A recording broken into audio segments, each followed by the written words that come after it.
Good morning and welcome back to Coaching in PJs. It is my extreme pleasure to bring to you a friend of mine, Miss Shelby Dennis, who is well, you know what? I'm going to let Shelby tell you who she is and what she does and what she can offer the listeners of Coaching in PJs as far as some tips and tricks and hacks that can help you live a more fulfilled life. Welcome, Shelby.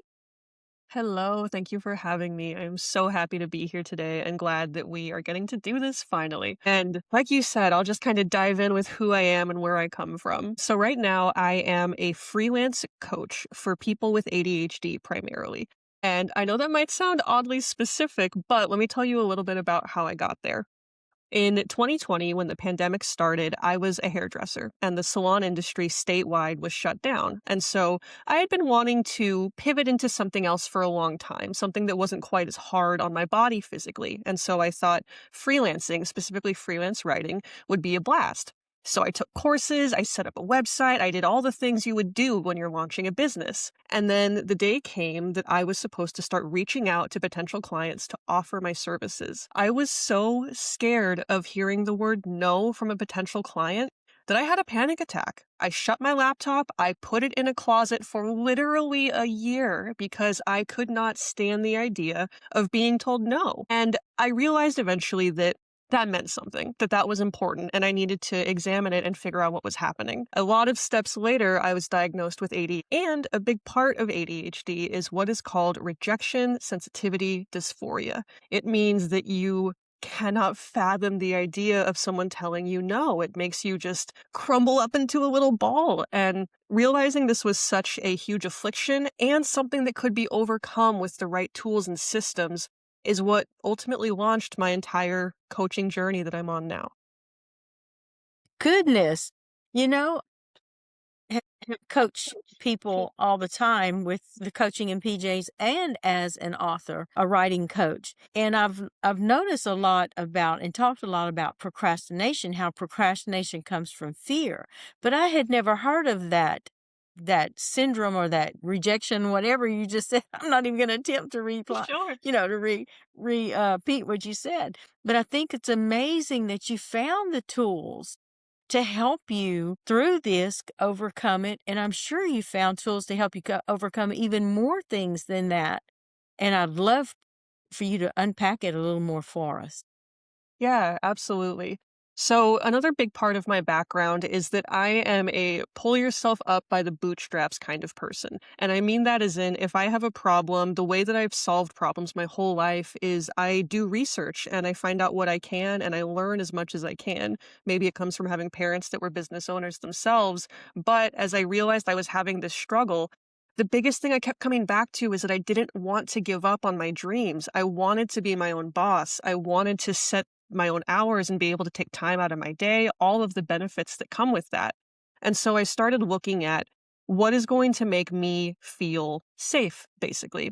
So much happens with our nervous systems in relation to our thoughts. And it's one thing to tell yourself, oh, it's fine if someone says no. There's so many other people that I can go to and offer my services to. It's not like I'm going to run out.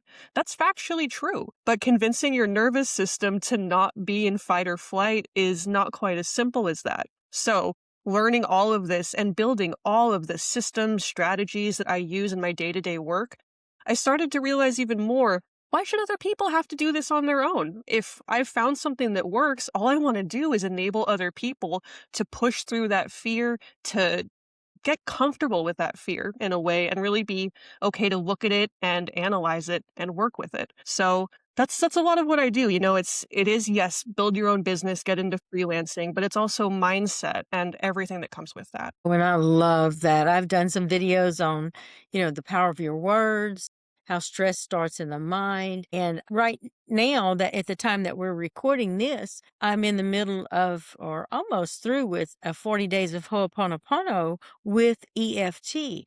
Have you found that EFT or tapping helps with these kind of issues? Yes, I'm so glad that you asked that because that is one of the things that has just completely radically changed how I navigate my life.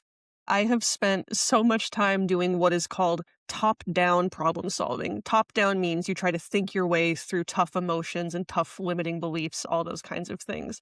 But like we just established, that doesn't really work for your nervous system. You need something that lets you get into your body.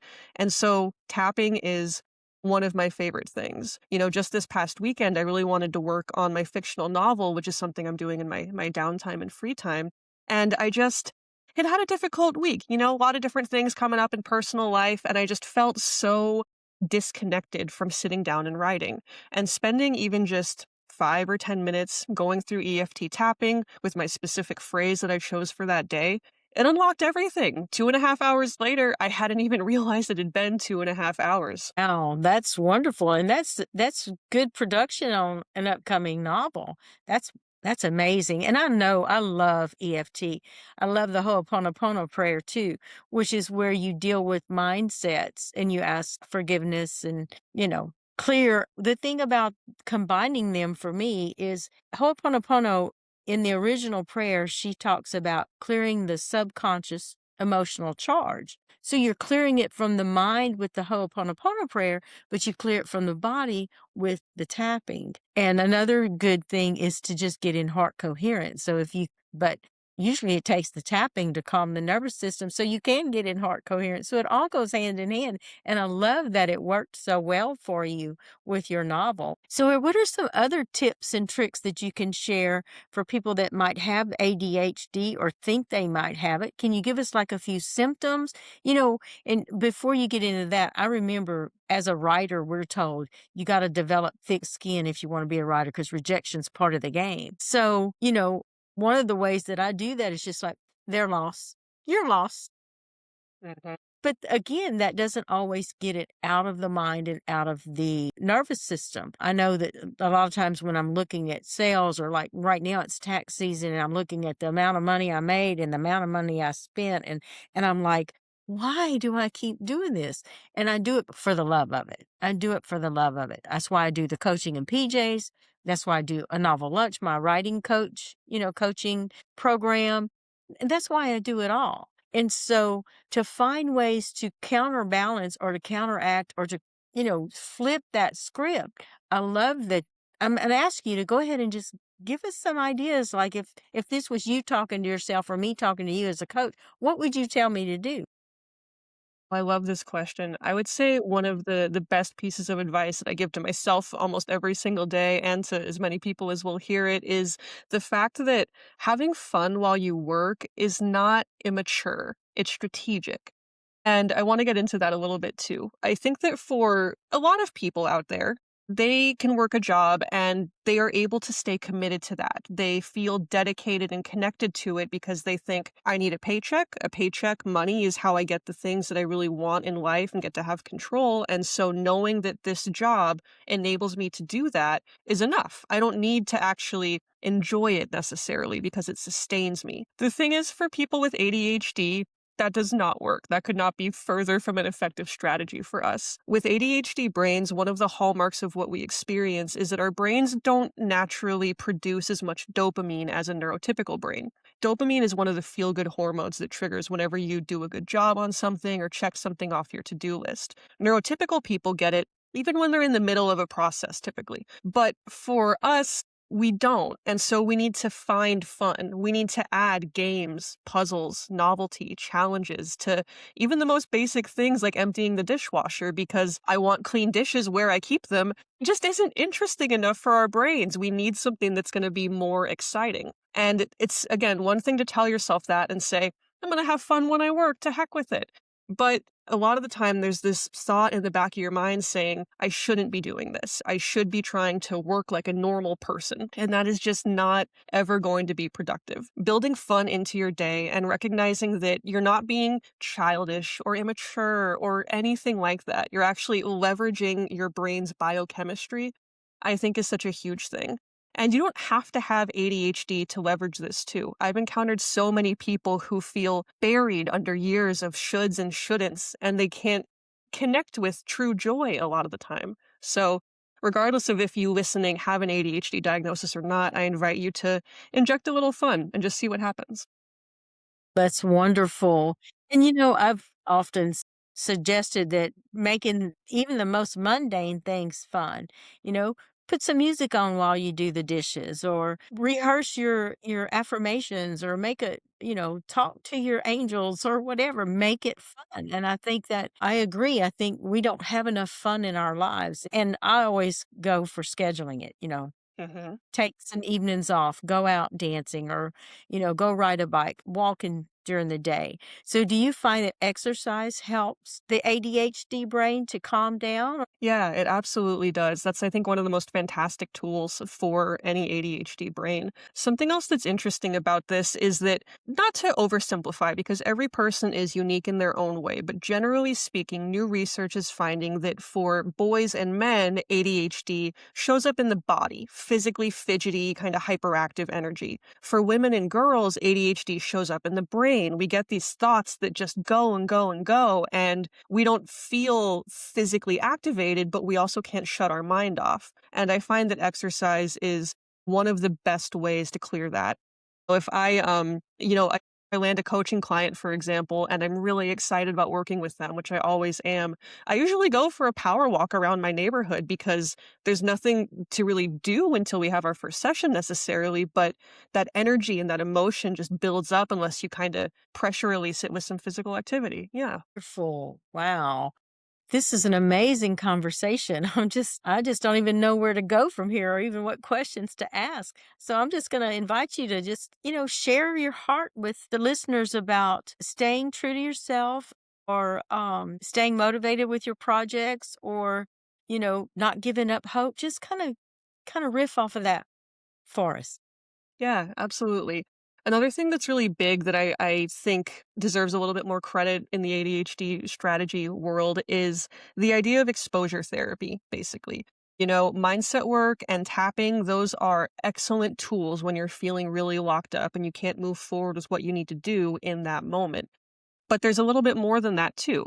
Like, for example, years ago when I was first starting out and I was pursuing freelancing, trying to figure out what everything was, I would lose sleep because I would be stressed over what's tomorrow going to bring. Am I going to be super swamped with stuff or am I going to have nothing and have to figure out what comes next? And I was just so afraid of the unknown. And even though I told myself, I've solved every problem I've ever had in the past, every bad day I've had, I've survived with help from people around me.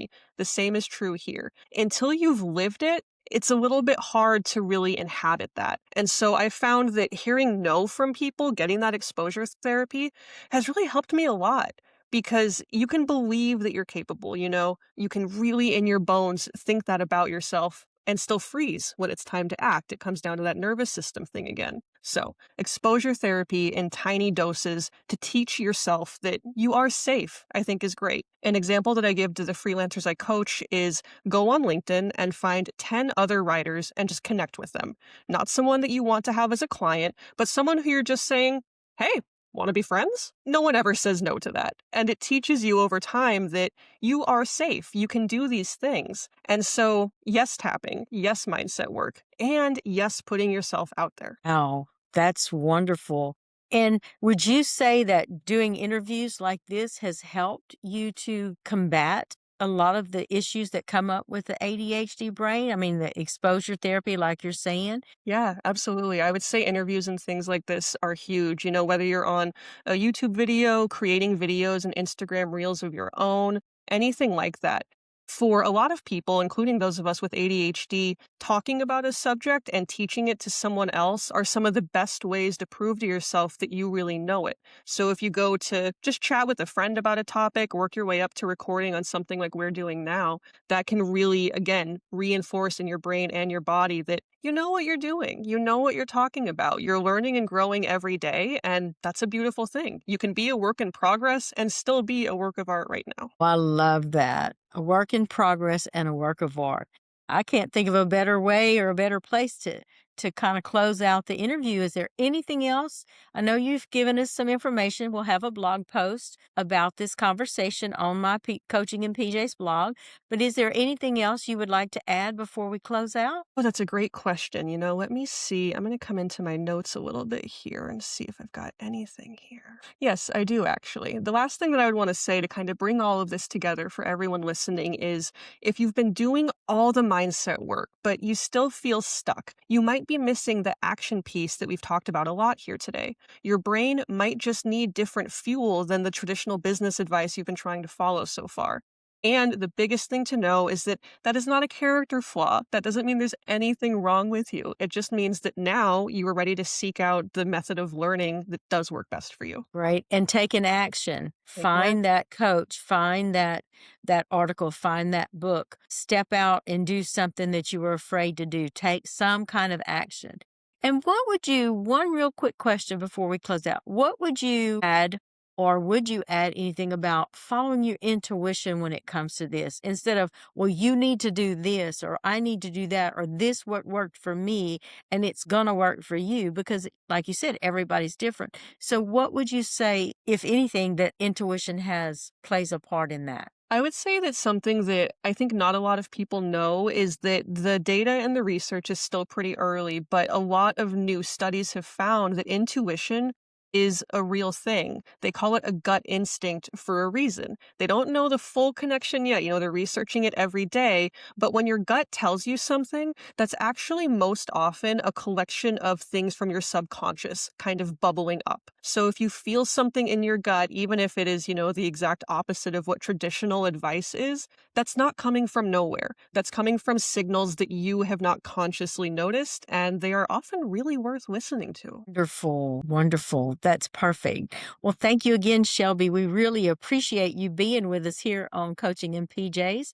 Again, Shelby's going to have there'll be a blog post on the Coaching and PJs blog with this information, and there'll be links to reach Shelby or contact her if you'd like to work with her as a coach. Also, if you enjoy the content on Coaching and PJs, I ask that you like, subscribe, and share it with others. If you'd like to support us, there's a link for that in the show notes.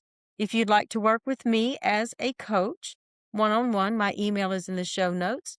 And until next time, be kind. Be kind to yourself, be kind to others, and I pray your kindness returns to you 100-fold. See you soon.